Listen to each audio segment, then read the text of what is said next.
And in this week's episode, we take you to one of our favourite spots in South Australia, a unique landscape in the arid countryside just outside of Burra in South Australia. Here we are in our site at Redbanks Conservation Park in South Australia. Mallee Campground. Mallee Campground, just outside of Burra we are. And Ada and I had come here, well actually it's almost a year ago now. We came on we were driving past and came in for a bit of a look-see. And we picked out site number 9 for our rig. And this is why. This is site number 9 here. Because it's practically a drive-through. And our rig's about 16 metres long. So we were able to just drive, well thankfully the site was free. You don't have to book here. It is free camping. It's first in, first serve. And yeah, we picked out number 9. It's a drive-through. It's super level, which is always a total bonus. And the reason we thought that was a good one is because when you have got a longer rig, some of these other sites, this one wouldn't have been so bad because it's got the site directly opposite, which we could use that driveway to reverse in. But they have these little poles everywhere. My pet hate with all the national parks and parks across Australia. These poles, the taller poles are good. You can see them better, but these pissy little poles drive me insane. We could have got in this side as well. That's what I just said, love, because you could have used the driveway opposite. But just down around the corner, you've got no room to manoeuvre opposite the actual the one down there is all right as well. Yeah. But yeah, obviously, if you're in a small car, take a smaller spot. Yes, yeah. Yeah, if you are in a small, well, I mean, it's first in, best dressed, love, you're not. It is, but... Yeah, but some people don't think about anyone else, and they don't care. But some of us do. We always try and take an appropriate site. But anyway, how many of us were here last night? There was 5 vehicles. Yeah, about 5. So I've been reading on WikiCamps, it's only about 5 at a time, but you're staying in this beautiful mallee scrub. And there is a drop toilet here, over in the middle.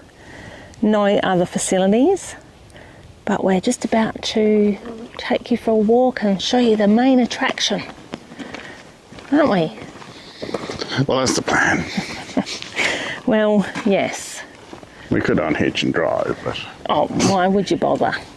And also, who had a little sleep in this morning? You did. Can you just take that for a minute? So this morning, I woke up and Aiden says, I said, Aiden, what's the time? It's so light. It was 9:40, everyone. 9:40. But I tell you what, I'm not looking to flash because we've been in and out of a lot of hospitals of late with stuff going on with family, and we both came back to home base with an allergy, and I thought I'd got on top of it and I haven't. So please excuse me for looking really rough. I probably could or should be staying in bed all day, but I'm not, because look at where we are. So we're going to get out, go and show you guys the main attraction, and then I might have a little slow afternoon. We won't be moving from this campsite today, but you could easily spend a couple of days here. So let's go and check it out. We're kind of bush bashing now, aren't we? Hey? Oh, we'll figure it out. Did you say it's about a kilometre walk from the campground? Well, when I googled it, it said it was just under 2 kilometres. Oh, we're better off over there, love. Sorry. 2 kilometre sidetracked on our bush bashing. We ended up on the main track. Which is a bloody long way. Well, it's definitely more than a kilometre. So on our way back, we're going to try and find the actual walking path. This is part of the famous South Australian Hyson Trail hike. So we have noticed some poles through the bush, but I wouldn't say it's that well maintained. And of course we don't have a map because we didn't know where we were going yesterday. And the phone reception's been pretty dodgy here. There is phone reception. And yes, we do have Starlink. Have we bothered to put it up? No. Because sometimes we just don't we just like to disconnect, and that's what we've done, isn't it? Mm-hmm. So far. We might pop it up today. I think you can see the Redbanks there in the behind you, the distance. And we'll get down close to them now. Yeah, they don't look much from a distance really, but when you get in there, they're just, it's mind-blowing how high they are. Now, as well as the campground, there is a oval/day visitor area where there is a good bit of parking, and there is a loo. Yeah, I don't know that we'd call this an oval. Well, it's an oval shape. It might have once been an oval, but there's a picnic ground down there. There's a drop loo at the back here, but there is plenty of room to come in with your vans and your rigs, and if you just want to make it a lunch stop or something, if you're passing near Burra in South Australia. It is about a 10-kilometre dirt road in, but it's well, we've been a couple of times and it's freshly graded most of the time. Obviously, if it was pouring with rain, you might be wanting to check, but I would actually like to do that because I can only imagine that the Redbanks would just be stunning in the wet and with a little bit of water in the creek. So that's on our list to catch that sometime too. But yeah, it's just a great spot. We'll get down there. What were you just saying, Aidan? Oh, it's a bit unfortunate we can't camp here and have the views of the Red Cliffs and this lovely camp area, but it's a day use only, so. Yeah, it's frustrating. Have to do the right thing. I mean, you can imagine when the water does run here, that it would be somewhat hazardous. But like this, just where we are now, is a perfect campsite. But unfortunately, perfect sunset views of the sunset views on the Red Cliffs here would be absolutely incredible, but no, not allowed to camp in this section, so I have to walk over and enjoy it for the day.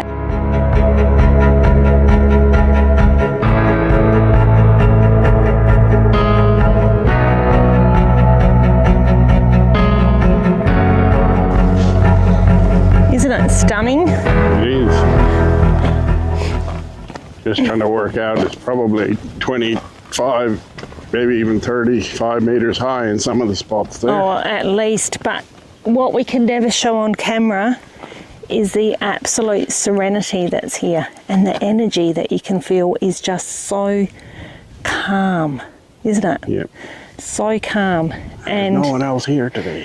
Yeah, we've got a few people in the campground, but the other thing is, if you go back on our episodes, this would have been one of our very first episodes, I think, about a year ago. Hopefully we've improved somewhat since then.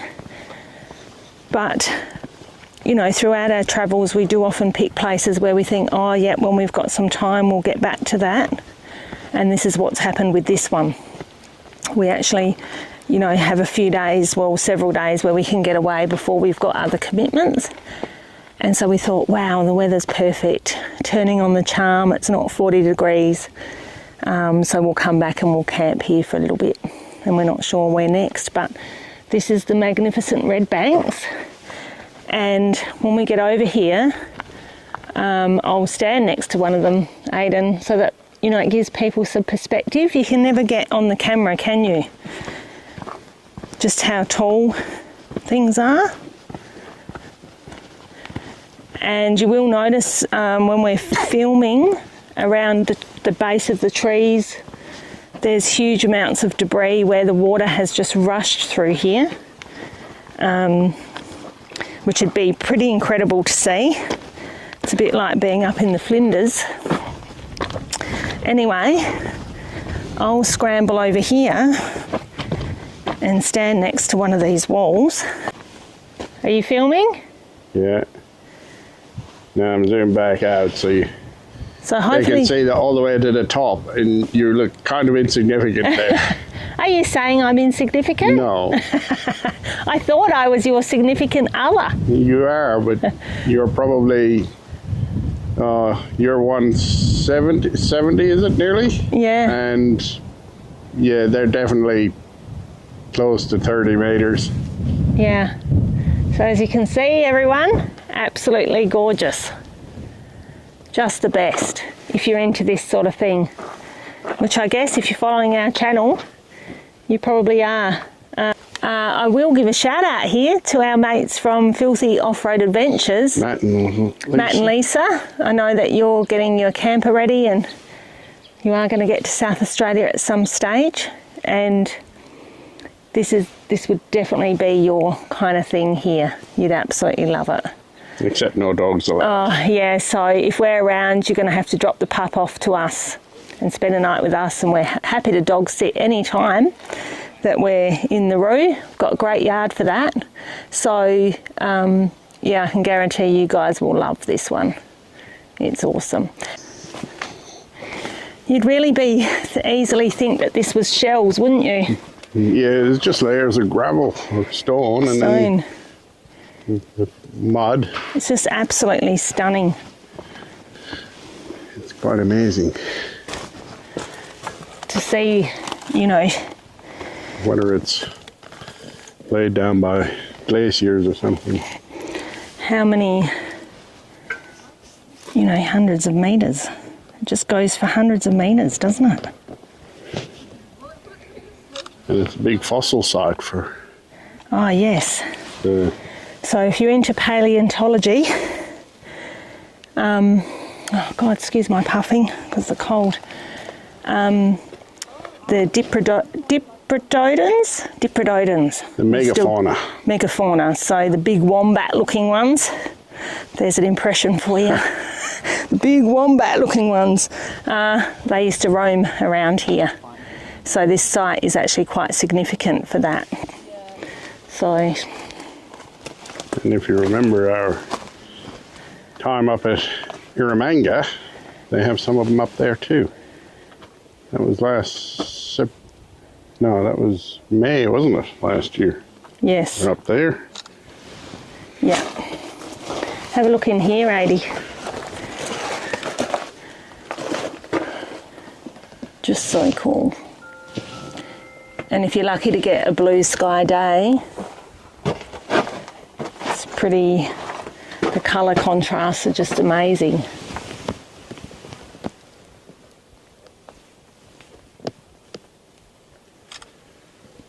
That's something I always love, the vivid blue sky against the red. And all the stones just buried in what I suppose is mud. Quite amazing, some of these shapes that are on. I don't know, are they eroded out or a bit like stalagmites and stalactites just they are out from they're quite beautiful, aren't they? Yes, it would be interesting to know what it is. I wonder, is it some kind of coral that's been fossilized? Well, yeah, up this end it's definitely a bit more corally. This is where we need the right experts travelling with us. Every place you need a different person. Oh, here we need a geologist, there we need a paleontologist. I'm sure someone that's watching will be able to tell us and leave it in the comments. Please do. That'd be great. But what inevitably happens is we leave here doing a lot of Googling when we've got reception. Don't we? You wouldn't want to be here when it's flooding, would you?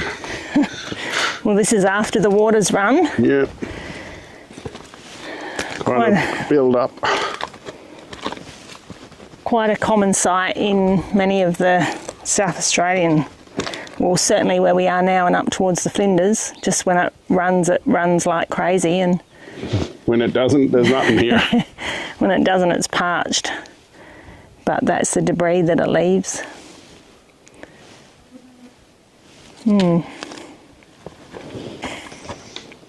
It's a bit like at Menindee, where the trees are hanging over the riverbank. Yes. Hanging in there for dear life. But quite often at Menindee and things, you're not down the bottom looking at it. So this is quite incredible that you can see all the roots coming through. Yeah, literally hanging on. There's more underneath than above. Yeah.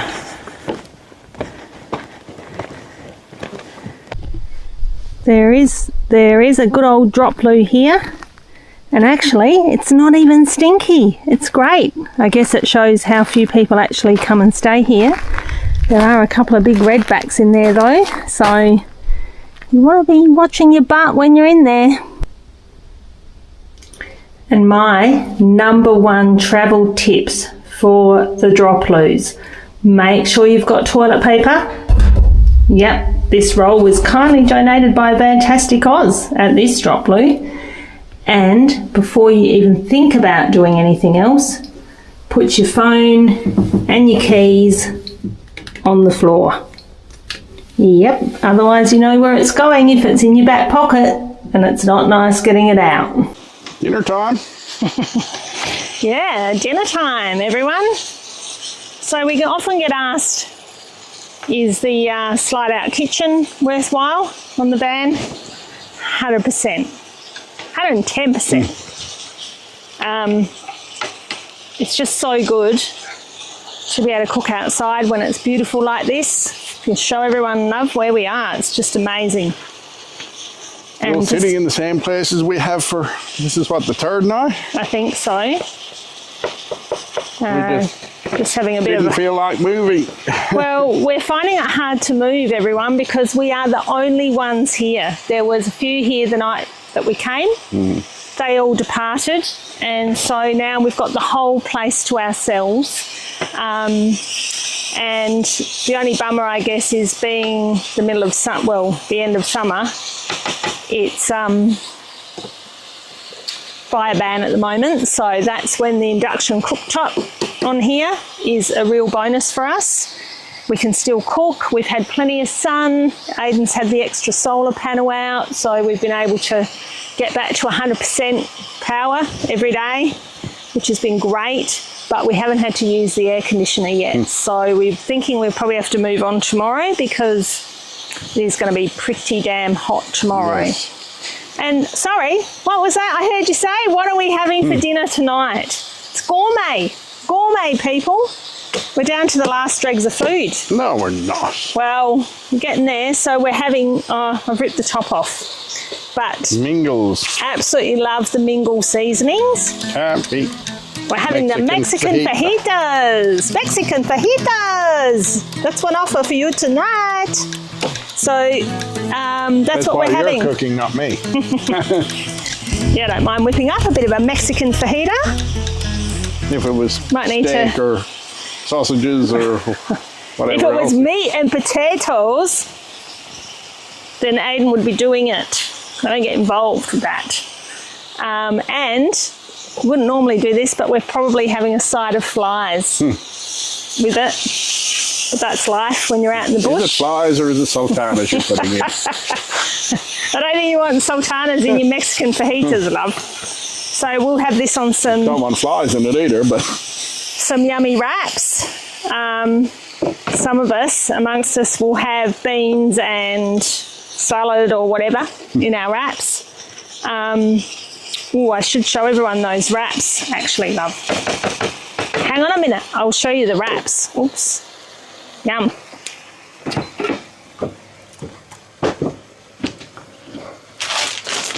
We get these in South Australia well, I guess they're all over Australia, but particularly in the IGA or Foodland, isn't it? Yeah, we did get them when we found them when we were in Albury. Yes, anyway. In Harris Farm. Point being, people, you can either get white corn or yellow corn ones, gluten-free. I'm going to tell you a secret. When you use them, you probably know if you have tried gluten-free that try and wrap something that doesn't break into a million pieces. Terrible. Providing these haven't been made, you haven't had them in the fridge too long, they actually wrap. In the cupboard. Yeah, if we're usually at home, we keep them in the cupboard, we don't put them in the fridge. But as you probably know, when you're out in the road, stuff goes really mouldy really quickly because of the heat in the van. So don't know how they'll go tonight, but white corn, Diego's Gomex tortillas. That's what we're using as wraps tonight. So there you go. Gourmet cooking with Leah. I'm going to rival gourmet cooking with Elenia on our next adventures. I don't think so, Elenia. You can keep all that you do in the van, all that cooking with the boys. Anyway, we're having fun out in the bush. Got to eat. One of the creek beds. Not the impressive Redbanks that's around the corner, but... No, this is where all the birds are hanging out though. They're not near our campsite. And there's all this lovely firewood, but they prohibit you collecting firewood in here. Yes, and it's a fire ban anyway at the moment. Come back in winter with your own wood. Yes. Well, actually, I think it's the 15th of April onwards. Yeah. If they don't extend it, which they might do this year, depending on how it all goes, because we are in drought down here. Yes, if we don't get some rain soon, it probably will be. Very dire in South Australia at the moment, in the area that we're in. I think it's actually, all of South Australia. You can really see from above just how dire things are in South Australia at the moment. It's beyond dry. Dry as dry. At 29 and I find myself wondering what did happen to the last 10. I ran away with my life, fast forward, never turn back again. It's kind of funny that the more we pass time, the more we need to set them rewind. And 19 was the year I had to leave. Well. Yes, good morning, Aidan. Could you please just lean forward? Just lean forward. What's going on here? Oh, hang on a minute. You're actually using the cushion that you whinge about that's in the van. The cushion was there. The cushion from the bed that every man whinges about that they have to move, and here you are using it to make your life a little bit comfy. Hey? And also, what's this new addition behind you here? Our hat rack holders. Yeah, little sucker on it. We're not into really putting hooks into the van. So we're trying out all these kind of, I guess they're like the Fusion Lock type system. These are not Fusion Lock. These are cheapies off of where? Amazon. So we're giving them a go this time. It's nice to get the hats out the way. Anyway, you just enjoy my little matey cushion there while you can. I think I need it now. So now, well, guess what? We might need another cushion. Oh, you can have it. We might need 2 cushions. Thanks for joining us in this week's episode. And don't forget to like and subscribe and leave us a comment below. And we look forward to seeing you in the next episode.